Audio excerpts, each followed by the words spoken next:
Hi friends, ಎಲ್ಲರಿಗೂ ನಮಸ್ಕಾರ. ನಿಮ್ಮೆಲ್ಲರಿಗೂ ಸ್ಪರ್ಧಾ ಕರ್ನಾಟಕ ಯೂಟ್ಯೂಬ್ ಚಾನಲ್ಗೆ ಪ್ರೀತಿಯ ಸ್ವಾಗತ. ಡಿಯರ್ ಫ್ರೆಂಡ್ಸ್, ಈಗ ಸ್ಪರ್ಧಾ ಕರ್ನಾಟಕ ಮೊಬೈಲ್ ಆ್ಯಪಲ್ಲಿ ಈಗಾಗಲೇ ಲ್ಯಾಂಡ್ ಸರ್ವೇರ್ ಮತ್ತು ಬೀಟ್ ಫಾರೆಸ್ಟರ್ ಕೋರ್ಸ್ಗಳಿಗೆ ಆನ್ಲೈನ್ ಕೋರ್ಸ್ಗಳು, ಫುಲ್ ಕೋರ್ಸ್ಗಳು ಸಿಗ್ತಾ ಇದೆ ಮತ್ತು ಪೇಪರ್ 2 ಬಗ್ಗೆಯೂ ಸಹ ಸಿಗ್ತಾ ಇದೆ. ಎಸ್, ಹಾಗಾದರೆ ಲ್ಯಾಂಡ್ ಸರ್ವೆ, ಬೀಟ್ ಫಾರೆಸ್ಟರ್ಗೆ ಸಂಬಂಧಿಸಿದಂತೆ ಪೇಪರ್ 1, ಪೇಪರ್ 2ಗೆ ಸಂಬಂಧಿಸಿದಂತೆ ಇತಿಹಾಸದ ಪ್ರಶ್ನೆಗಳನ್ನು ವಿಶ್ಲೇಷಣೆ ಮಾಡೋಣ. ಈಗಾಗಲೇ ಬೀಟ್ ಫಾರೆಸ್ಟರ್ ಫಿಸಿಕಲ್ ಮುಕ್ತಾಯ ಆಗಿದೆ.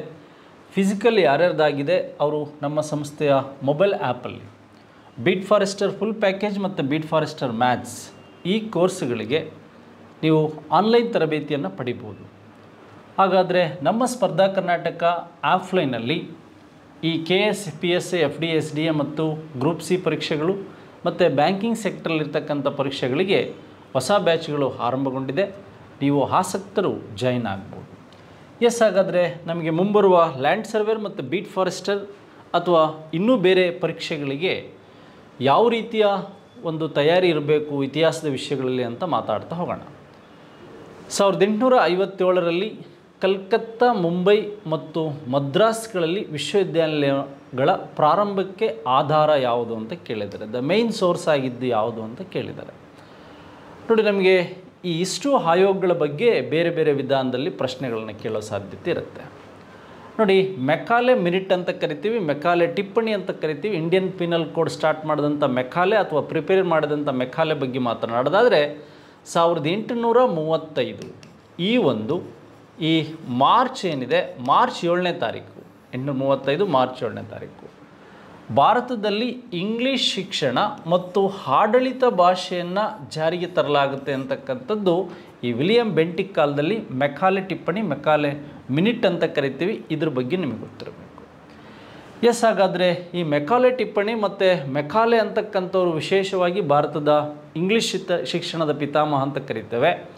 ಹಾಗೆ ಭಾರತ ಮತ್ತು ಏನು ಅರಬ್ ಸಾಹಿತ್ಯ, ಯುರೋಪ್ ಕಾಂಟಿನೆಂಟಿನ ಒಂದು ಗ್ರಂಥಾಲಯದ ಕಪಾಟಿಗೆ ಸಮ ಅಂತ ಹೇಳಿದವನು ಈ ಮೆಕಾಲೆ ಅಂತಕ್ಕಂಥದ್ದು ಗೊತ್ತಿರಬೇಕು. ಹಾಗೆ ಮೆಕಾಲೆ ಅಂತಕ್ಕಂಥವ್ರು ಇಂಡಿಯನ್ ಪೀನಲ್ ಕೋಡಿಗೆ ಸಂಬಂಧಿಸಿದಂಥ ಪ್ರಶ್ನೆಗಳು ಇತ್ತೀಚೆಗೆ ಬಂದಿದೆ. ವುಡ್ಸ್ ಡಿಸ್ಪ್ಯಾಚ್ ಬಗ್ಗೆ ಗೊತ್ತಿದೆ ಅಥವಾ ವುಡ್ಸ್ ರಿಪೋರ್ಟ್ಸ್ ಬಗ್ಗೆ ನಿಮಗೆ ಗೊತ್ತಿದೆ. ಈ ವುಡ್ಸ್ ವರದಿ ಅಂತಕ್ಕಂಥದ್ದು 1854ರಲ್ಲಿ ಬಂತು. ಪ್ರಾಥಮಿಕ ಶಿಕ್ಷಣ ಮತ್ತು ಸೆಕೆಂಡ್ರಿ ಸ್ಕೂಲ್ ಎಜುಕೇಷನ್ ಮತ್ತು ಈ ಹೈಯರ್ ಎಜುಕೇಷನ್. ನೋಡಿ, ಪ್ರಾಥಮಿಕ ಶಿಕ್ಷಣ ಒಂದು ಪ್ರಾದೇಶಿಕ ಭಾಷೆಯಲ್ಲಿರಲಿ, ಆ ಸೆಕೆಂಡ್ರಿ ಅಥವಾ ಹೈಸ್ಕೂಲ್ ಎಜುಕೇಷನ್ ನಿಮಗೆ ಪ್ರಾಥಮಿಕ ಅಥವಾ ಇಂಗ್ಲೀಷ್ ಮಾಧ್ಯಮದಲ್ಲಿರಲಿ, ಆದರೆ ಉನ್ನತ ಶಿಕ್ಷಣ ಮಾತ್ರ ಇಂಗ್ಲೀಷ್ ಮೀಡಿಯಮಲ್ಲಿರಬೇಕು. ಹಾಗೆ ಆಕ್ಸ್ಫರ್ಡ್, ಕೇಂಬ್ರಿಡ್ಜ್ ವಿಶ್ವವಿದ್ಯಾನಿಲಯಗಳ ಮಾದರಿಯಲ್ಲಿ ಭಾರತದಲ್ಲಿ ವಿವಿಗಳು ಸ್ಟಾರ್ಟ್ ಆಗಬೇಕು ಅಂತ ಹೇಳಿದ್ದು ಯಾವುದು ಅಂದರೆ ಈ ವುಡ್ಸ್ ಡಿಸ್ಪ್ಯಾಚ್ ಅಥವಾ ವುಡ್ಸ್ ವರದಿ ಅಂತ ಕರಿತೀವಿ. ಯಾವುದು ಈ ವುಡ್ಸ್ ವರದಿ 1857ರಲ್ಲಿ ಇದರ ಪ್ರಕಾರ ಈ ಒಂದು ಭಾರತದ ಅಥವಾ ಬ್ರಿಟಿಷ್ ಇಂಡಿಯಾದಲ್ಲಿ ಅಥವಾ ಬ್ರಿಟಿಷರ ಸ್ಥಾಪನೆ ಮಾಡಿದ ಮೊದಲ ವಿವಿ ಯಾವುದು ಅಂದರೆ ಈ ಕಲ್ಕತ್ತಾ ವಿವಿ ಅಂತಕ್ಕಂಥದ್ದು ನಿಮಗೆ ಗೊತ್ತಿರಬೇಕು. ಆದರೆ ಇದಕ್ಕಿಂತ ಮುಂಚೆ ಭಾರತದಲ್ಲಿ ಆರಂಭಗೊಂಡಂಥದ್ದು ಈ ನಳಂದಾ ವಿವಿ ಅಂತಕ್ಕಂಥದ್ದು ನಿಮಗೆ ಗೊತ್ತಿರಬೇಕು. 5ನೇ ಶತಮಾನದಲ್ಲಿ ನಳಂದಾ ವಿವಿ ಅಂತಕ್ಕಂಥದ್ದು ಏನು ಸ್ಟಾರ್ಟ್ ಆಯಿತು, ಇದರ ವಿಶೇಷತೆಗಳು ಏನು, ಕುಮಾರಗುಪ್ತನಿಂದ ಇವೆಲ್ಲ ಕಾನ್ಸೆಪ್ಟ್ಗಳ ಬಗ್ಗೆ ನಿಮಗೆ ಗೊತ್ತಿರಬೇಕು. ಹಾಗೆ ಸರ್ ವಿಲಿಯಂ ಜೋನ್ಸ್ ಬಗ್ಗೆ ನಿಮಗೆ ಮಾಹಿತಿ ಬೇಕು. ಈತ ಒಬ್ಬ ಓರಿಯೆಂಟಲಿಸ್ಟ್, ಭಾಷಾ ತಜ್ಞ. ಈ ಭಾಷೆಗಳಿಗೆ ಸಂಬಂಧಿಸಿದಂತೆ ಅಧ್ಯಯನ ಮಾಡ್ತಾನೆ. ರಾಯಲ್ ಏಷ್ಯಾಟಿಕ್ ಸೊಸೈಟಿಯನ್ನು 84ರಲ್ಲಿ ಸ್ಥಾಪನೆ ಮಾಡ್ತಾನೆ. ಹಾಗೆ ವಿಲಿಯಂ ಜೋನ್ಸ್ ವರದಿಯನ್ನು 1786ರಲ್ಲಿ ಏನಾಗುತ್ತೆ, ರಿಪೋರ್ಟ್ಸ್ ರೆಡಿ ಆಗುತ್ತೆ. ಹಾಗಾದರೆ ಸರ್ ಥಾಮಸ್ ಮನ್ರೋ ಆಯೋಗದ ಬಗ್ಗೆ ಗೊತ್ತಿದೆ. ಇವರ ಮೇಜರಾಗಿ ಇಂಪ್ರೂವ್ಮೆಂಟ್ ಮಾಡಿದ್ದು 1820ರಲ್ಲಿ ಈ ರೈತವಾರಿ ಸಿಸ್ಟಮನ್ನು ಮನ್ರೋ ಅವರು ಮಡ್ರಾಸ್ ಜಿಲ್ಲೆಯ ಸೇಲಂ ಅಥವಾ ಮಡ್ರಾಸ್ನ ಸೇಲಂ ಜಿಲ್ಲೆಯಲ್ಲಿ ಇಂಪ್ರೂವ್ಮೆಂಟ್ ಮಾಡಿದ್ರ ಬಗ್ಗೆ ಗೊತ್ತಿರಬೇಕು. ಹಾಗಾದರೆ ನಮಗೆ ವಿಶೇಷವಾಗಿ ತಕ್ಷಶಿಲಾ ಯೂನಿವರ್ಸಿಟಿ ಏನಿದೆ ಅದು ವಿಶ್ವದ ಮೊದಲ ಯೂನಿವರ್ಸಿಟಿ ಅಂತಲೂ ಕೆಲವು ಕಡೆ ಮೆನ್ಷನ್ ಆಗಿದೆ. ಆದರೆ ಭಾರತದ ನಳಂದಾ ಯೂನಿವರ್ಸಿಟಿ ಮತ್ತು ಕಲ್ಕತ್ತಾ ಬ್ರಿಟಿಷ್ ಇಂಡಿಯಾದಲ್ಲಿ ಸ್ಟಾರ್ಟ್ ಆದಂಥ ಮೊದಲ ಯೂನಿವರ್ಸಿಟಿ ಅಂತಕ್ಕಂಥದ್ದು ಗೊತ್ತಿರಬೇಕು. ಈ ಮಾರ್ಚ್ 7ನೇ ತಾರೀಕೆ ಭಾರತದಲ್ಲಿ ಇಂಗ್ಲೀಷ್ ಮತ್ತು ಈ ಇಂಗ್ಲೀಷ್ ಆಡಳಿತ ಭಾಷೆಯಾಗಿದ್ದು ಅಂತಕ್ಕಂಥದ್ದು ನಿಮಗೆ ಗೊತ್ತಿರಬೇಕು. ಅದು ಬೆಂಟಿಕ್ ಕಾಲದಲ್ಲಿ ಮೆಕಾಲೆ ಅವರ ರಿಪೋರ್ಟ್ಸ್ ಪ್ರಕಾರ.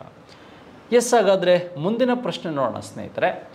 ಈ ಕೆಳಗಿನ ಯಾವ ಕದಂಬ ರಾಜಕುಮಾರಿ, ನೋಡಿ ಕದಂಬರಲ್ಲಿ ನಿಮಗೆ ಮಯೂರ ವರ್ಮ, ಶರ್ಮ, ಕಾಕುತ್ಸ ವರ್ಮ, ಶಾಂತಿ ವರ್ಮ, ಹಾಗೆ ನಿಮಗೆ ರಘುವರ್ಮ, ಭಗೀರಥ ವರ್ಮ, ವೀರಶರ್ಮ ಇವರೆಲ್ಲ ಬರ್ತಾರೆ. ನೋಡಿ, ವಿವಾಹವಾದ ಪುನ್ನಾಟ ರಾಜವರ್ಧನ ಜೊತೆ ಆಗಿತ್ತು ಅಂತ. ಸೌತ್ ಇಂಡಿಯಾದ ಒಂದು ಡೈನೆಸ್ಟಿ ಯಾವುದು ಅಂದರೆ ಈ ಪುನ್ನಾಟ, ವಾಕಟಕ ರಾಜರು, ಗಂಗರು ಮತ್ತು ಗುಪ್ತರು ಇವರೊಂದಿಗೆ ವೈವಾಹಿಕ ಸಂಬಂಧವನ್ನು ಹೊಂದಿದಂಥವನು ಕಾಕುತ್ಸವರ್ಮ ಅಂತ ನಿಮಗೆ ಗೊತ್ತಿರಬೇಕು. ಹಾಗಾದರೆ ಈ ರಾಜವರ್ಧನನ ಜೊತೆ ವಿವಾಹವಾಗಿದ್ದು ಯಾರಿಗೆ ಅಂದರೆ ಈ ಪ್ರಭಾವತಿ ಅಂತಕ್ಕಂಥವಳಿಗೆ. ಯಾರಿಗೆ? ಪ್ರಭಾವತಿ ಅಂತಕ್ಕಂಥವಳಿಗೆ ರಾಜವರ್ಧನ ಜೊತೆ ವಿವಾಹ ಆಯಿತು ಅಂತಕ್ಕಂಥದ್ದು ಗೊತ್ತಿರಬೇಕು. ಅದಷ್ಟೇ ಅಲ್ಲ, ಕಾಕುತ್ಸ ಏನು ಮಾಡ್ದ, ಈ ವಾಕಟಕರಿರ್ಬೋತಕ್ಕಂಥದ್ದು, ಗಂಗಾ, ಗುಪ್ತ ಇವರ ಒಂದು ಸಂಬಂಧವನ್ನು, ವೈವಾಹಿಕ ಸಂಬಂಧವನ್ನು ಸಹ ಹೊಂದಿದ್ದ ಅಂತಕ್ಕಂಥದ್ದು ನಿಮಗೆ ಗೊತ್ತಿರಬೇಕು ಸ್ನೇಹಿತರೆ. ಎಸ್, ಹಾಗಾದರೆ ಅದಾದಮೇಲೆ ನಾವು ನೋಡೋದಾದರೆ ಈ ಕೆಳಗಿನ ಯಾವ ಶಾಸನದಿಂದ ವೀರಶರ್ಮನು ಮಯೂರವರ್ಮನ ಅಜ್ಜನೆಂದು ತಿಳಿದು ಬಂದಿದೆ? ನೋಡಿ, ಯಾವ ಒಂದು ಶಾಸನ ಕದಂಬರ ವಂಶವೃಕ್ಷದ ಬಗ್ಗೆ, ಯಾವುದ್ರ ಬಗ್ಗೆ? ಈ ವಂಶವೃಕ್ಷದ ಬಗ್ಗೆ ತಿಳಿಸುತ್ತೆ ಅಂತ ಹೇಳಿದ್ದಾರೆ. ನೋಡಿ, ತಾಳಗುಂದ ಶಾಸನ ಏನಿದೆ ಇದು ಒಂದು ವಿಶೇಷವಾದಂಥ 450ರಲ್ಲಿ ಸ್ಟಾರ್ಟ್ ಆದಂತಹ, ಸಾಮಾನ್ಯ ಶಕದಲ್ಲಿ ಸ್ಟಾರ್ಟ್ ಆದಂತಹ ಒಂದು ಸಂಸ್ಕೃತ ಶಾಸನ ಕನ್ನಡದಲ್ಲಿ ತಾಳಗುಂದ. ಇದು ಶಿವಮೊಗ್ಗ ಜಿಲ್ಲೆ ಶಿಕಾರಿಪುರ ತಾಲೂಕಲ್ಲಿದೆ. ಆದರೆ ಈ ಬನವಾಸಿ ಹತ್ರ ಇರತಕ್ಕಂತಹ ಒಂದು ಗುಡ್ನಾಪುರ ಶಾಸನ, ಎಲ್ಲಿ? ಈ ಬನವಾಸಿ ಹತ್ರ ಇರತಕ್ಕಂತಹ ಗುಡ್ನಾಪುರ ಶಾಸನ ಏನಿದೆ, ಇವರ ಏನು ತಂದೆ ಮಯೂರವರ್ಮನ ಅಜ್ಜ ಏನಿದ್ದಾರೆ ವೀರಶರ್ಮನ ಬಗ್ಗೆ ತಿಳಿಸುತ್ತೆ, ಅಥವಾ ವೀರವರ್ಮನ ಬಗ್ಗೆ ಮಾಹಿತಿಯನ್ನು ತಿಳಿಸ್ತದೆ. ಇವರ ಜೊತೆನೇ ಇವರು ಕಂಚಿಗೆ ವಿದ್ಯಾಭ್ಯಾಸವನ್ನು ಪಡೆಯೋದಕ್ಕೆ ಹೋಗಿ ಶ್ರೀಶೈಲದಲ್ಲಿ ಸೇನೆಯನ್ನು ಕಟ್ಟಿ ಮಯೂರ ಶರ್ಮ ಅಂತಕ್ಕಂಥವನು ಮಯೂರವರ್ಮನಾಗಿ ಈ ಒಂದು ಕದಂಬ ಡೈನೆಸ್ಟಿಯನ್ನು ಸ್ಟಾರ್ಟ್ ಮಾಡ್ದ. ನಿಮಗೆ ಬನವಾಸಿ ಮತ್ತು ಅಲಸಗಿ ಶಾಸನದ ಬಗ್ಗೆ ನಿಮಗೆ ಗೊತ್ತಿರಬೇಕು. ನೋಡಿ, ಈ ಬನವಾಸಿ, ಗುಡ್ಡಾಪುರ, ಅಲಸಗಿ ಶಾಸನ ಅಂತಕ್ಕಂಥದ್ದು ಕದಂಬರ ಕಾಲದಲ್ಲಿ ಆದಂಥದ್ದು. ಇನ್ನೊಂದು ನಿಮಗೆ ಈ ಅಲ್ಮಿಡಿ ಶಾಸನ ಏನಿದೆ, ಈ ಹಾಸನದಲ್ಲಿರ್ತಕ್ಕಂಥ ಅಲ್ಮಿಡಿ ಶಾಸನ ಇದೊಂದು ದಾನ ಶಾಸನ ಅಂತ ಗೊತ್ತಿರಬೇಕು. ಅಲಸಗಿ ಕದಂಬರ ಮತ್ತೊಂದು ರಾಜಧಾನಿಯಾಗಿತ್ತು. ಇದು ಬೆಳಗಾವಲ್ಲಿ ಬರ್ತಕ್ಕಂಥದ್ದು ನಿಮಗೆ ಗೊತ್ತಿರಬೇಕು. ಅಲಸಗಿ ಬನವಾಸಿ ನಿಮಗೆ ಗೊತ್ತಿದೆ, ಉತ್ತರ ಕನ್ನಡ ಜಿಲ್ಲೆಯಲ್ಲಿ ಬರ್ತಕ್ಕಂಥದ್ದು. ಗುಡ್ಡಾಪುರ ಬನವಾಸಿ ಹತ್ರ ಬರ್ತಕ್ಕಂಥದ್ದು. ತಾಳಗುಂದ ಶಿವಮೊಗ್ಗ ಶಿಕಾರಿಪುರದಲ್ಲಿ ಬರ್ತಕ್ಕಂಥದ್ದು ನಿಮಗೆ ಗೊತ್ತಿರಬೇಕು ತಾಲೂಕಲ್ಲಿ. ಎಸ್, ಹಾಗಾದರೆ ಅಲಸಗಿ ಶಾಸನ ಮತ್ತು ಇನ್ನೊಂದು ಕದಂಬರಿಗೆ ಸಂಬಂಧಿಸಿದಂಥದ್ದು ಈ ಚಂದ್ರವಳ್ಳಿ ಶಾಸನ ಅಂತಕ್ಕಂಥದ್ದು. ಇದು ಚಿತ್ರದುರ್ಗದಲ್ಲಿದೆ, ಮಯೂರವರ್ಮನಿಂದ ಆದಂತಹ ಶಾಸನ ಅಂತ ಗೊತ್ತಿರಬೇಕು. ಎಸ್, ಹಾಗಾದರೆ ಅದು ಪ್ರಾಕೃತದಲ್ಲಿರೋದ್ರಿಂದ ಅದು ಮೊದಲ ಸಂಸ್ಕೃತ ಶಾಸನ ಆಗಲಿಲ್ಲ, ತಾಳಗುಂದನೇ ಮೊದಲ ಸಂಸ್ಕೃತ ಶಾಸನ ಆಯಿತು ಅನ್ನೋದು ನಿಮಗೆ ಗೊತ್ತಿರಲಿ. ಸರಿ ಆನ್ಸರ್ ಯಾವುದು ಅಂದರೆ ಗುಡ್ಡಾಪುರ ಶಾಸನ. ಈ ಕೆಳಗಿನ ಯಾರು ದೇವರ ದಾಸಿಮಯ್ಯನ ಶಿಷ್ಯೆಯಾಗಿದ್ದಳು? ನೋಡಿ, ಕನ್ನಡ ಲಿಟ್ರೇಚರ್ ಬೇಸ್ ಮೇಲೆ ಕರ್ನಾಟಕ ಹಿಸ್ಟ್ರಿಯಲ್ಲಿ ಸೂರ್ಯನಾಥ್ ಕಾಮತ್ ಇತರ ಬುಕ್ಸ್ಗಳನ್ನು, ಪಾಲಾಕ್ಷ ಬುಕ್ಸ್ಗಳನ್ನು, ಟೆಕ್ಸ್ಟ್ ಬುಕ್ಸ್ಗಳನ್ನು ನೀವು ಓದಬೇಕಾಗುತ್ತೆ. ಸುಗ್ಗಲದೇವಿ, ಪದ್ಮಲದೇವಿ, ಜಕ್ಕಲದೇವಿ, ಹಾಗೆ ಲಕ್ಷ್ಮೀದೇವಿ ಅಂತಿದ್ದಾರೆ. ನೋಡಿ, ಈ ಸುಗ್ಗಲದೇವಿ ಅಂತಕ್ಕಂಥವ್ರು ಏನಿದ್ದಾರೆ, ಈ ಸುಗ್ಗಲದೇವಿ ಅಂತಕ್ಕಂಥವರು ದೇವರ ದಾಸಿಮಯ್ಯನ ಒಂದು ಶಿಷ್ಯೆಯಾಗಿದ್ದಳು ಅಂತ ನಿಮಗೆ ಗೊತ್ತಿರಬೇಕು. ನೋಡಿ, ಸುಗ್ಗಲದೇವಿಗೆ ಸಂಬಂಧಿಸಿದಂಥ ಕಾನ್ಸೆಪ್ಟ್ಗಳಲ್ಲಿ ನಮಗೆ ಏನೆಲ್ಲ ಪ್ರಶ್ನೆಗಳು ಬರ್ಬೋದು ಅಂತಕ್ಕಂಥದ್ದು. ಈ ಸುಗ್ಗಲದೇವಿ ಯಾರು ಅಂದರೆ ಈ ಜಯಸಿಂಹ ಏನಿದ್ದಾನೆ, ಈ ಜಯಸಿಂಹ ಸೆಕೆಂಡ್ ಅಂತ ಏನು ಬರ್ತಾನೆ, ಇವನ ಮಡದಿ ಅಂತಕ್ಕಂಥದ್ದು ಗೊತ್ತಿರಬೇಕು. ಹಾಗಾದರೆ ದೇವರ ದಾಸಿಮಯ್ಯನ ಮಡದಿ ಯಾರು ಅಂದರೆ ಈ ಒಂದು ದುಗ್ಗಲದೇವಿ ಅಂತಕ್ಕಂಥವಳು ಯಾರು ಅಂದರೆ ಈ ದೇವಿರ ದಾಸಿಮಯ್ಯನ ಮಡದಿ ಅಂತಕ್ಕಂಥದ್ದು ನಿಮಗೆ ಗೊತ್ತಿರಬೇಕು. ಸುಗ್ಗಲದೇವಿ ಬೇರೆ, ದುಗ್ಗಲದೇವಿ ಅಂತಕ್ಕಂಥವ್ರು ಬೇರೆ. ನೋಡಿ, ಇಷ್ಟು ದೇವರ ದಾಸಿಮಯ್ಯ ಅವ್ರ ಬಗ್ಗೆ ಈ ರೀತಿ ಹಿಸ್ಟ್ರಿ ಬೇಸ್ ಮೇಲೆ ಕರ್ನಾಟಕ ಹಿಸ್ಟ್ರಿಯಲ್ಲೂ ಸಹ ಪ್ರಶ್ನೆಗಳು ಕೇಳೋ ಸಾಧ್ಯತೆ ಇರುತ್ತೆ. ನೋಡಿ, ಇಲ್ಲೊಂದು ಭಾಳ ವಿಶೇಷವಾದ ಪ್ರಶ್ನೆ ಕೇಳಿದ್ದಾನೆ. ವಿಕ್ರಮಾಂಕಾಭ್ಯುದಯಂ ಅಂತಕ್ಕಂಥದ್ದು ಈ 6ನೇ ವಿಕ್ರಮಾದಿತ್ಯ ಏನಿದ್ದಾನೆ, 6ನೇ ವಿಕ್ರಮಾದಿತ್ಯ, ಈ 6ನೇ ವಿಕ್ರಮಾದಿತ್ಯ ಎಲ್ಲಿ ಬರ್ತಾನೆ ಅಂತಕ್ಕಂಥದ್ದು ಕಲ್ಯಾಣಿ ಚಾಲುಕ್ಯರಲ್ಲಿ ಬರ್ತಾನೆ. ಬಾದಾಮಿ ಚಾಲುಕ್ಯರು ಬೇರೆ, ಕಲ್ಯಾಣಿ ಚಾಲುಕ್ಯರು ಬೇರೆ. ಈ 6ನೇ ವಿಕ್ರಮಾದಿತ್ಯನ ಆಸ್ಥಾನದಲ್ಲಿದ್ದಂಥವನು ಬಿಲ್ಲಣ ಬರೆದಂಥ ಕೃತಿ ಯಾವುದು ಅಂದರೆ ವಿಕ್ರಮಾಂಕ ದೇವಚರಿತೆ ಅಂತಕ್ಕಂಥದ್ದು ಇವನು ಬರೆದಿದ್ದು. ಇಲ್ಲಿ ಕೇಳಿರೋದು ವಿಕ್ರಮಾಭ್ಯುದಯಂ ಅಂತಕ್ಕಂಥದ್ದು. ಹಾಗಾಗಿ ಕನ್ಫ್ಯೂಸ್ ಆಗಿ ಬಿಲ್ಲಣನ ಹಾಕಬಾರ್ದು. ನೀವು ಬಿಲ್ಲಣ ಇವನ ಆಸ್ಥಾನದಲ್ಲಿದ್ದರೂ ಸಹ ಈ ಒಂದು ಮನಸ್ಸೋಲ್ಲಾಸ ಮತ್ತು ವಿಕ್ರಮಾಂಕ ಅಭ್ಯುದಯಂ ಅಂತಕ್ಕಂಥ ಕೃತಿಯನ್ನು ಬರೆದಂಥವನು ಯಾರು ಅಂದರೆ ಇದೇ 3ನೇ ಸೋಮೇಶ್ವರ. ಇವನು ಸಹ ಕಲ್ಯಾಣಿ ಚಾಲುಕ್ಯರಲ್ಲಿ ಇದ್ದಂಥವನು, ಸಂಸ್ಕೃತದಲ್ಲಿ ಬರಿತಾನೆ ಅಂತಕ್ಕಂಥದ್ದು ಗೊತ್ತಿರಬೇಕು. ಈ ಕಲ್ಲಣ ಕಾಶ್ಮೀರ ರವಿ, ಈ ಕಾಶ್ಮೀರ ಕವಿ ಕಲ್ಲಣ ಏನು ಮಾಡ್ತಾನೆ, ರಾಜತರಂಗಿಣಿಯನ್ನು ಬರೀತಾನೆ. ಇದ್ರ ಬಗ್ಗೆ ಹೇಳಿದ್ದೀನಿ. ಈ ಕೇಶಿರಾಜನ ಒಂದು ವಿಶೇಷ ಕನ್ನಡದ ಸಾಹಿತ್ಯ ವ್ಯಾಕರಣ ಯಾವುದು ಅಂದರೆ ಈ ಒಂದು ಶಬ್ದಮಣಿ, ಯಾವುದು ಶಬ್ದಮಣಿ ದರ್ಪಣ ಅಂತಕ್ಕಂಥದ್ದೇನಿದೆ ಇದು ಇದರ ಒಂದು ವಿಶೇಷವಾದಂಥ ಕೃತಿ, ಕೇಶಿರಾಜನ ಕೃತಿ. ಎಸ್, ಹಾಗಾದರೆ ನಮಗೆ ಬಿಲ್ಲಣ, ಕಲ್ಲಣ, ಮೂರನೇ ಸೋಮೇಶ್ವರ ಮತ್ತು ಕೇಶಿರಾಜನ ಬಗ್ಗೆ ಗೊತ್ತಾಯಿತು. ವಿಕ್ರಮಾಂಕ ದೇವಚರಿತೆ ಬೇರೆ, ವಿಕ್ರಮಾಂಕೋಭುದಯಂ ಅಂತಕ್ಕಂಥದ್ದು ಬೇರೆ ಅಂತಕ್ಕಂಥದ್ದು ಗೊತ್ತಾಯಿತು. ಮನಸ್ಸೋಲ್ಲಾಸ ಅಂತಕ್ಕಂಥ ಕೃತಿಯನ್ನು ಬರೆದಿರ್ತಕ್ಕಂಥವನು ಮೂರನೇ ಸೋಮೇಶ್ವರ ಅಂತ ನಿಮಗೆ ಗೊತ್ತಿರಬೇಕು. ಎಸ್, ಹಾಗಾದರೆ ಮುಂದಿನ ಪ್ರಶ್ನೆ ಈಗ ನೋಡೋಣ. ನೋಡಿ, ಹಲವು ಹರ ಪ್ರವಾಸಿಗರು ಬಂದ ಮೇಲೆ ಈ ಕೆಳಗಿನ ಪಟ್ಟಿಯಲ್ಲಿ ಕತ್ತನೆಯ ಅಂದರೆ 10ನೇ ಅಂತಕ್ಕಂಥದ್ದು, ಈ ಕೆಳಗಿನ ಪಟ್ಟಿಯಲ್ಲಿ 10ನೆಯ ಶತಮಾನದ ಪೂರ್ವಾರ್ಧದಲ್ಲಿ ಕನೂಜ್ಗೆ ಭೇಟಿ ಮಾಡಿದ ಅರಬ್ ಪ್ರವಾಸಿಗೆ ಯಾರು? ಅಂದರೆ 10ನೇ ಶತಮಾನ ಅಂತಕ್ಕಂಥದ್ದು ಗೊತ್ತಿರಬೇಕು. 900 ಟು ನಿಮಗೆ 1100 ಅಂದರೆ 1000ವರೆಗೂ ಯಾರು ಬಂದರು ಅಂತ. ಅಲ್ಬೆರೋನಿ ನಿಮಗೆ ಗೊತ್ತಿದೆ, ಈತ ಏನು ಕನೂಜಿಗಿಂತಲೂ ಯಾರ ಜೊತೆ ಅಲ್ಬೆರೋನಿ ಬಂದ ಅಂದರೆ ಗಜನಿ ಜೊತೆ ಬಂದ. ಯಾರು ಬಂದ್ರ? ಗಜನಿ ಜೊತೆ ಬಂದ.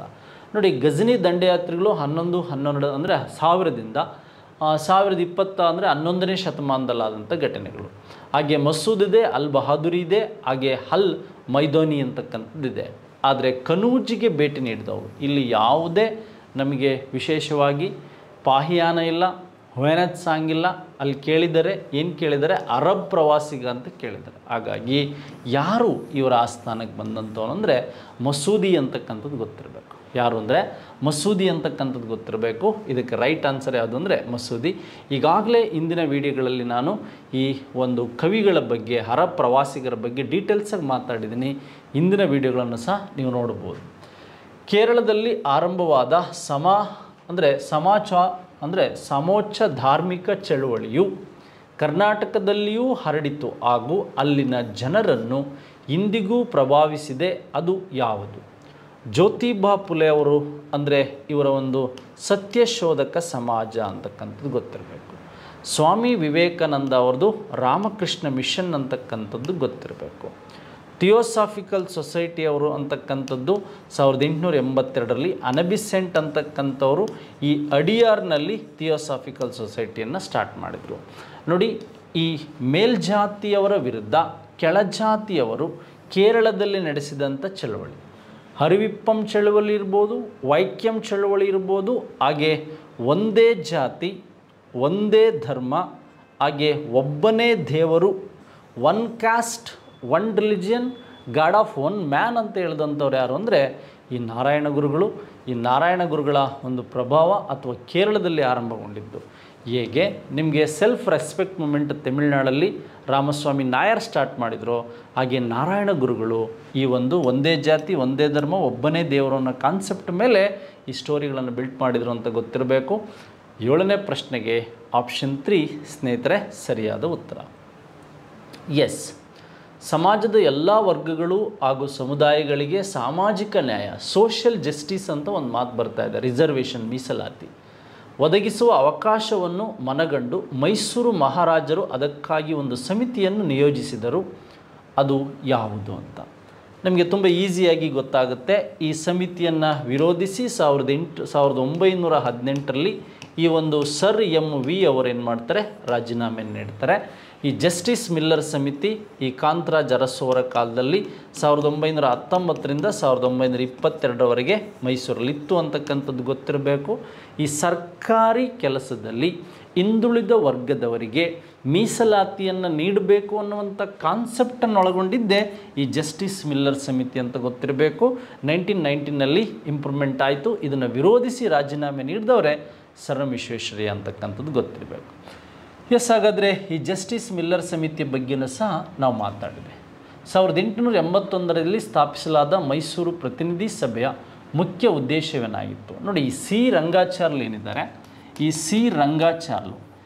ಸಿ ರಂಗಾಚಾರ್ಲು ಸ್ಟಾರ್ಟ್ ಮಾಡಿದಂತಹ ಮೈಸೂರು ಪ್ರತಿನಿಧಿ ಸಭೆಗೆ ಸಂಬಂಧಿಸಿದಂಥ ಒಂದು ಸ್ಟೇಟ್ಮೆಂಟನ್ನು ಕೇಳಿದರೆ, ಆಡಳಿತದ ಮೇಲಿನ ಜನಾಭಿಪ್ರಾಯವನ್ನು ಅಳೆಯುವುದು ಹಾಗೂ ಸರ್ಕಾರವನ್ನು ವಿಮರ್ಶಿಸುವುದು. ಪ್ರತಿ ವರ್ಷ ನವರಾತ್ರಿ ಹಬ್ಬದ ಸಂದರ್ಭದಲ್ಲಿ ಏನು ಮಾಡ್ತಾಯಿದ್ರು, ಈ ಸಾಮಾನ್ಯ ಜನರು ಹಾಗೆ ಜಮೀನ್ದಾರರು ಹಾಗೆ ವ್ಯಾಪಾರಿಗಳು ಇವರೆಲ್ಲ ಸೇರಿ ಮುಂದಿನ ವರ್ಷ ಏನು ಮಾಡಬೇಕು, ಇಂದಿನ ವರ್ಷ ನಡೆದಂಥ ಖರ್ಚು ವೆಚ್ಚಗಳ ಬಗ್ಗೆ ಡಿಸ್ಕಷನ್ ಮಾಡ್ತಕ್ಕಂಥ ಸಭೆ ಈ ಪ್ರಜಾಪ್ರತಿನಿಧಿ ಸಭೆ. ಈ ಪ್ರಜಾಪ್ರತಿನಿಧಿ ಸಭೆಯ ಮುಖ್ಯ ಅಂಶ ಆಡಳಿತದ ಮೇಲೆ ಜನಾಭಿಪ್ರಾಯ. ಜನರು ಸಭೆಯಲ್ಲಿ ಸಾಮಾನ್ಯ ಜನರು ಇರ್ತಾಯಿದ್ರು ಒಂದು ಕಡೆ, ಹಾಗೆ ಇನ್ನೊಂದು ಕಡೆ ಈ ತೋಟದ ಮಾಲೀಕರು ಜಮೀನ್ದಾರು ಇರ್ತಾಯಿದ್ರು, ವ್ಯಾಪಾರಿಗಳಿರ್ತಾಯಿದ್ರು. ಇವರೆಲ್ಲ ಸೇರಿಬಿಟ್ಟು ಇಂದಿನ ವರ್ಷದ ಖರ್ಚು ವೆಚ್ಚಗಳ ಬಗ್ಗೆ ಸ್ಟೇಟ್ಮೆಂಟ್ ಆಗ್ತಾಯಿತ್ತು, ಮುಂದಿನ ವರ್ಷ ಏನು ಮಾಡಬೇಕನ್ನೋ ಪ್ಲ್ಯಾನ್ ಬಗ್ಗೆನೂ ಡಿಸ್ಕಷನ್ ಆಗ್ತಾಯಿತ್ತು. ಅದಕ್ಕೆ ಇದನ್ನು ಜನಾಭಿಪ್ರಾಯವನ್ನು ಅಳೆಯುವುದು ಅಂತ ಇದೆ. ಜನರ ಅಭಿಪ್ರಾಯದ ಮೇರೆಗೆ ಪ್ರಜೆಗಳಿಂದ ಪ್ರಜಾಪ್ರತಿನಿಧಿ ಸಭೆ ಅಂತಕ್ಕಂಥದ್ದು ರಂಗಾಚಾರ್ಯ ಕಾಲದಲ್ಲಿ ಆಯಿತು. ಇವರೇ ಮೈಸೂರಿನ ಮೊದಲ ಅಧಿಕೃತ ದಿವಾನರು. ದಿವಾನ್ ಪೂರ್ಣಯ್ಯ ಅಲ್ಲ ಅಂತ ಗೊತ್ತಿರಬೇಕು. ನೆಕ್ಸ್ಟ್, ಮೈಸೂರಿನ ಆಧುನೀಕರಣವನ್ನು ಮೈಸೂರಿನ ಒಡೆಯರಲ್ಲಿ ಒಬ್ಬರು ಪ್ರಾರಂಭಿಸಿದರು ಎಂಬುದಾಗಿ ಹೇಳಲಾಗುತ್ತದೆ. ಸರಿಯಾದ ಉತ್ತರವನ್ನು ಗುರುತಿಸಿ. ಕಂಠೀರವ ನರಸರಾಜ ಒಡೆಯರು, ಹಾಗೆ ಚಾಮರಾಜ ಒಡೆಯರು, ಚಿಕ್ಕದೇವರಾಜ ಒಡೆಯರು, ದೊಡ್ಡ ಕೃಷ್ಣರಾಜ ಒಡೆಯರು ಅಂತಕ್ಕಂಥದ್ದಿದೆ. ನೋಡಿ, ನಿಮಗೆಲ್ಲ ಗೊತ್ತಿದೆ, ಚಿಕ್ಕದೇವರಾಜ ಒಡೆಯರು ತುಂಬ ಇಂಪ್ರೂವ್ಮೆಂಟನ್ನು ಮಾಡಿದರು. ನವಕೋಟಿ ನಾರಾಯಣ, ಔರಂಗಜೇಬ್ ಮತ್ತು ಶಿವಾಜಿಯಿಂದ ಬಿರುದು ಪಡೆದಂಥವರು, ಹಾಗೆ ಈ ಅಠಾರ ಕಚೇರಿಯನ್ನು ಸ್ಟಾರ್ಟ್ ಮಾಡಿದಂಥವರು. ಹಾಗೆ ಚಿಕ್ಕದೇವರಾಜ ಒಡೆಯರು ಬೆಂಗಳೂರಿಂದ ಮೊಘಲ್ ಚಕ್ರವರ್ತಿಗಳನ್ನು ಕೊಂಡುಕೊಂಡಿದ್ದು ಮೊಘಲ್ ಚಕ್ರವರ್ತಿಗಳಿಂದ ಬೆಂಗಳೂರನ್ನು. ಹಾಗೆ ಈ ಚಿಕ್ಕದೇವರಾಜ ಒಡೆಯರ ಕಾಲದಲ್ಲಿಯೇ ಈ ಮಾಡರೇಟ್ ಅಂತಕ್ಕಂಥದ್ದು ಅಥವಾ ಆಧುನೀಕರಣಕ್ಕೆ ಹೆಚ್ಚಿನ ಬೆಂಬಲ ದೊರಕಿದ್ದು ಅಂತಕ್ಕಂಥದ್ದು ನಿಮಗೆ ಗೊತ್ತಿರಬೇಕು. ಹಾಗಾದರೆ ಇಷ್ಟು ಕಾನ್ಸೆಪ್ಟ್ಗಳ ಮೇಲೆ ನಾವು ಮಾತಾಡಿದ್ವಿ. ಹಾಗಾಗಿ ಈ 10ನೇ ಪ್ರಶ್ನೆಗೆ ಸರಿಯಾದ ಉತ್ತರ ಗೊತ್ತಾಯಿತು. ಬಾಗ್ದಾದಿನ ಖಲೀಫನಿಗೆ ಮೊಹಮ್ಮದ್ ಬಿನ್ ಕಾಸಿಮ್. ನೋಡಿ, ನಮಗೆ ಮೊಹಮ್ಮದ್ ಬಿನ್ ಕಾಸಿಮ್ ಅಂದರೆ 712ರ ರಾವೋರ್ ಕದನ ಏನಿದೆ, ಈ ರಾವೋರ್ ಕದನದ ಬಗ್ಗೆ ನಮಗೆ ಗೊತ್ತಾಗಬೇಕು. ಅಂದರೆ ಈ ರಾವೋರ್ ಕದನದಲ್ಲಿ ಅಥವಾ ಕಾಸಿಮನನ್ನು ಬಂಧಿಸಿ ಕಳಿಸಿಕೊಟ್ಟ ಇಬ್ಬರು ರಾಜ ದಾಹಿರನ ಕುಮಾರಿಯರು ಯಾರು ಅಂತ ನೋಡಿ. ಒಬ್ಬ ರಜಪೂತ್ ರಾಜ ದಾಹಿರ್ ಇರ್ಬೋದು, ದಾಹಿರ್ನ ಮಡದಿ ಈ ಒಂದು ಪಾಣಿಬಾಯಿ ಇರ್ಬೋದು. ಈ ಪಾಣಿಬಾಯಿ ಮತ್ತು ದಾಹಿರ್ನಿಗೆ ಸಂಬಂಧಿಸಿದಂಥ ಅಂಶಗಳಲ್ಲಿ ನಮಗೇನೆಲ್ಲ ಪ್ರಶ್ನೆಗಳು ಬರ್ಬೋದು. ನಾವೆಲ್ಲ ಬರಿತಾ ಇದ್ವಿ. ಈ ಒಂದು ಪರಿಮಳ ದೇವಿ ಮತ್ತು ಇನ್ನೊಂದು ಸೂರ್ಯದೇವಿ ಅಂತ ನಾವು ಹೇಳಿರ್ತೀವಿ. ಸೂರಜ್ ದೇವಿ ಮತ್ತು ಪರ್ಮಲ್ ದೇವಿ ಅಂತ ಕರಿತೀವಿ. ಈ ಎ ಮತ್ತು 3 ಎಲ್ಲಿ ಕರೆಕ್ಟ್ ಇದೆ ಅಂತ ನೋಡೋಣ. ಎ ಮತ್ತು 3 ಎಲ್ಲಿ ಕರೆಕ್ಟ್ ಇದೆ ಅಂದರೆ ಇಲ್ಲಿದೆ. ಪರ್ಮಲ್ ದೇವಿ ಮತ್ತು ಸೂರಜ್ ದೇವಿ ಅಂತಕ್ಕಂಥದ್ದು ಖಲೀಫ್ ಓಮರ್ನ ಒಂದು ಭೋಗಕ್ಕೆ ಕೊಂಡೊಯ್ತಾನೆ ಅಥವಾ ಕಳಿಸ್ತಾನೆ. ಯಾರು ಅಂದರೆ ಮೊಹಮ್ಮದ್ ಬಿನ್ ಕಾಸಿಮ್. ಆ ಮಕ್ಕಳು ಅಲ್ಲಿ ಹೋಗಿ ಏನು ಮಾಡ್ತಾನೆ, ಈಗಾಗಲೇ ಮೊಹಮ್ಮದ್ ಬಿನ್ ಕಾಸಿಮ್ ನಮ್ಮನ್ನು ಅನುಭವಿಸಿದ್ದಾನೆ ಅಂತ ಹೇಳಿದಾಗ ಖಲೀಫ್, ಮುಸ್ಲಿಂ ಧರ್ಮಗುರು ಖಲೀಫ್ ಏನು ಮಾಡ್ತಾನೆ, ಕಾಸಿಮನನ್ನು ಕುದುರೆ ಮತ್ತು ಆನೆ ಕಾಲುಗಳಿಂದ ತುಳಿಸಿ ಸಾಯಿಸ್ತಾನೆ. ಸತ್ಯ ಗೊತ್ತಾದ ಮೇಲೆ ಈ ಮಕ್ಕಳು ಸಹ ಪರಿಮಳದೇವಿ, ಸೂರ್ಯದೇವಿ ಸಹ ಈ ಒಂದು ಶಿಕ್ಷೆಗೆ ಒಳಗಾಗ್ತಾರೆ ಅಂತಕ್ಕಂಥದ್ದು ಗೊತ್ತಿರಬೇಕು. 13ನೇ ಪ್ರಶ್ನೆಗೆ ಇದು ಸರಿಯಾದ ಉತ್ತರ ಸ್ನೇಹಿತರೆ. ನೆಕ್ಸ್ಟ್, ಈ ಕೆಳಗೆ ತಿಳಿಸಿರುವ ದೆಹಲಿ ಸುಲ್ತಾನರಲ್ಲಿ ಮೊದಲ ಬಾರಿಗೆ ದರ್ಬಾರಿನಲ್ಲಿ ಶಿಜ್ದಾ ಮತ್ತು ಪೈಬೋಸ್ ಪದ್ಧತಿಯನ್ನು ನೋಡಿ. ಈ ಒಂದು ದೈವದತ್ತ ಹೆಚ್ಚು ಪ್ರಶ್ನೆ ಇದು ರಿಪೀಟ್ ಆಗಿದೆ KPSCಲಿ. ದೈವದತ್ತ ಅಥವಾ ದೇವರ ಮೇಲೆ ನಂಬಿಕೆ ಅಥವಾ ಭೂಮಿಯ ಮೇಲಿನ ದೇವರ ನೆರಳು ನಾನು ಅಂತ ಹೇಳ್ಕೊಂಡಿದ್ದಂಥವ್ರು ಯಾರು ಅಂದರೆ ಇದೇ ಬಲ್ಬನ್ ಮತ್ತು ಅಕ್ಬರ್ ಇವರೆಲ್ಲ. ಈ ಬಲ್ಬನ್ ಅಂತಕ್ಕಂಥವನೇನಿದ್ದಾನೆ ಈ ಒಂದು ಶಿಜ್ದಾ ಪದ್ಧತಿ, ಪೈಬೋಸ್ ಪದ್ಧತಿ. ಶಿಜ್ದಾ ಅಂದರೆ ಶಿರಷ್ಟಾಂಗ ನಮಸ್ಕಾರ, ಪೈಬೋಸ್ ಅಂದರೆ ಪಾದಗಳಿಗೆ ಮುತ್ತಿಡೋದು, ನವರೋಜ್ ಅಂದರೆ ಸಂಪತ್ತನ್ನು, ಸಾಮ್ರಾಜ್ಯದ ಸಂಪತ್ತನ್ನು ಉತ್ಸವದ ಮೂಲಕ ಅದನ್ನು ಪ್ರದರ್ಶನ ಮಾಡೋದು ನವರೋಜ್ ಪದ್ಧತಿ. ಹಾಗೆ ದೈವದತ್ತ ಸಿದ್ಧಾಂತಗಳು ಯಾವುದು ಅಂದರೆ ಈ ಸಿಜ್ದಾ ಮತ್ತು ಪೈಬೋಸ್. ಇವು ತನ್ನನ್ನು ದೇವರ ರೀತಿಯಲ್ಲಿ ಕಾಣಬೇಕಾಗಿತ್ತು ಆ ಸ್ಥಾನದಲ್ಲಿ ಬಲ್ಬನ್ನನನ್ನು ಅಂತಕ್ಕಂಥದ್ದು ನಿಮಗೆ ಗೊತ್ತಿರಬೇಕು. ಹಾಗಾದರೆ 12ನೇ ಪ್ರಶ್ನೆಗೆ ಇದು ಸರಿಯಾದ ಉತ್ತರ ನಮಗೆ ಗೊತ್ತಾಯಿತು ಸ್ನೇಹಿತರೆ. 13ನೇ ಪ್ರಶ್ನೆ ನೋಡ್ತಾ ಹೋಗೋಣ. ಅಲ್ಲಾವುದ್ದೀನ್ ಖಿಲ್ಜಿಯ ಕಾಲದಲ್ಲಿ ಭಾರತದ ಮೇಲೆ ಆಕ್ರಮಣ ಮಾಡಲೇ ಹೋದ ಮಂಗೋಲಿಯನ್ನರ ಆಕ್ರಮಣಕಾರಿ ಯಾರು? ಹಲಕ್ ಮತ್ತು ಚೆಂಗೀಸ್ ಖಾನ್, ಸ್ತಾಲ್ ಮತ್ತು ಹಲಾಕು, ಹಾಗೆ ಕುತಲ್ ಖ್ವಾಜಾ ಮತ್ತು ಚೆಂಗೀಸ್ ಖಾನ್, ಅಲ್ಲಾವುದ್ದೀನ್, ಹಾಗೆ ತರ್ಮಶರಿನ್ ಮತ್ತು ಚೆಂಗೀಸ್ ಖಾನ್ ಅಂತಕ್ಕಂಥದ್ದು. ನೋಡಿ, 1221ರಲ್ಲಿ ಈ ಒಂದು ಇಲ್ತಮಷ್ ಕಾಲದಲ್ಲಿ ಏನಾಗುತ್ತೆ ಅಂದರೆ ಈ ನವ ಮುಸಲ್ಮಾನರು ಅಂತ ಹೆಸರಿದ್ದಂಥ ನವ ಎಂದು ಹೆಸರಾದಂತಹ ಈ ಒಂದು ಮಂಗೋಲರ ಮೇಲೆ ದಾಳಿ ಆಗುತ್ತೆ. ಮಂಗೋಲರು ಏನು ಮಾಡ್ತಾರೆ, ಭಾರತದ ಮೇಲೆ ದಾಳಿ ಮಾಡ್ತಾರೆ. ಆದರೆ ಈ ಅಲ್ಲಾವುದ್ದೀನ್ ಖಿಲ್ಜಿಗೆ ಸಂಬಂಧಿಸಿದಂತೆ ಚೆಂಗೀಸ್ ಖಾನ್ ಬಂದ ಅಂದರೆ ಸಾಕು, ಅಷ್ಟು ಕ್ರೂರ ಸ್ವಭಾವದವರು. ಅಲ್ಲಾವುದ್ದೀನ್ ತರ್ಮಶರೀತ್ ಮತ್ತು ಈ ಚೆಂಗಿಸ್ ಖಾನ್ ಅಂತಕ್ಕಂಥವ್ರ ದಾಳಿ ಸರಿಯಾದ ಉತ್ತರ ಅಂತಕ್ಕಂಥದ್ದು ಇಲ್ಲಿ 4 ಮಾತ್ರ ಅಂತಕ್ಕಂಥದ್ದು ನಿಮಗೆ ಗೊತ್ತಿರಬೇಕು. ಈ 4ನೇ ಆಪ್ಷನ್ಸ್ ಸರಿಯಾಗಿದೆ ಅಂತಕ್ಕಂಥದ್ದು ಸಹ ನಿಮಗೆ ಗೊತ್ತಿರಬೇಕು. ಎಸ್ ಸ್ನೇಹಿತರೆ, ಹಾಗಾದರೆ ಇದೇ ರೀತಿಯಾಗಿ ನೀವು KPSC ಬೇರೆ ಬೇರೆ ಪರೀಕ್ಷೆಗಳಲ್ಲಿ ಈಗಾಗಲೇ ನಮ್ಮ ಸ್ಪರ್ಧಾ ಕರ್ನಾಟಕ ಯೂಟ್ಯೂಬ್ ಚಾನಲ್ಲಿ ಒಂದು 90+90ಕ್ಕೂ ಹೆಚ್ಚು ಕ್ವಶನ್ ಅನಾಲಿಸಿಸ್ ವೀಡಿಯೋಗಳನ್ನು ಮಾಡಿದ್ದೇನೆ. ಬೀಟ್ ಫಾರೆಸ್ಟರ್, ಲ್ಯಾಂಡ್ ಸರ್ವೇರ್ದು ಯಾರ್ದು ಎಕ್ಸಾಮ್ ಇದೆ ಅವರು ತಪ್ಪದೆ ಮಿಸ್ ಮಾಡದೆ ಈ ಎಲ್ಲ ವೀಡಿಯೋಗಳನ್ನು ನೋಡಿ. 80% ಆಫ್ ದ ಕ್ವಶನ್ ಈ ಕ್ವಶನ್ ಅನಾಲಿಸಿಸ್ ಏನು ಮಾಡಿದೆವೋ ಇದರಲ್ಲೇ ರಿಪೀಟ್ ಆಗೋ ಸಾಧ್ಯತೆ ಹೆಚ್ಚಾಗಿರುತ್ತೆ. ವಿಡಿಯೋ ಇಷ್ಟ ಆದರೆ ಇತರರಿಗೂ ಪರಿಚಯಿಸಿ ಅಂತ ಹೇಳ್ತಾ ವಿಡಿಯೋ ಮುಗಿಸ್ತಾ ಇದ್ದೀನಿ. Thank you very much. ಧನ್ಯವಾದಗಳು.